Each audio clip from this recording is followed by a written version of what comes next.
And Deepak, I'll come back to you. How do you draw and validate a cognitive architecture that help leaders move from a heroics to a repeatable $10 million sales desk? And how do you validate that they will hold under pressure?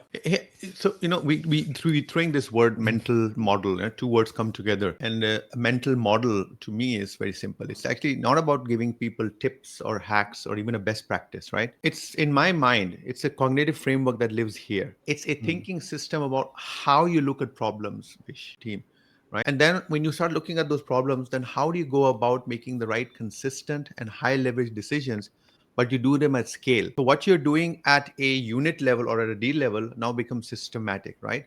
So the point Mm, about a mental model is very simple. You're now compressing the learning and the complexity from each individual event, learning from that, then you're creating what I call repeatable thinking. The goal with repeatable thinking is that one, you are now stress testing your behavior, attitude, and your technique of how you work with customers.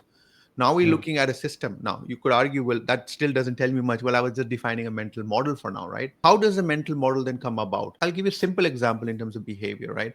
It's even in how you look at a deal. Nelson spoke about, the qualification process. Things crumble, right? We get excited.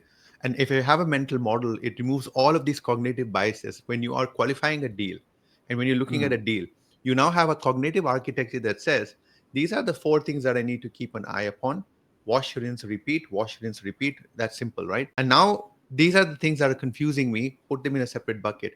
That mental model now allows you to actually figure out what you're supposed to do, what are you supposed not to do. And to be mm, honest with you, I am personally a system first guy. I believe wholeheartedly systems always outperform lone wolves, fish, every single time. I know there are a lot of people who tell me that lone wolves are awesome in sales, but that's the 80s and mm, 90s. That's not true anymore. mm, You're right now looking at AI, you're looking at structure, you're looking at so much digital convergence that you acting as an island is not going to work anymore.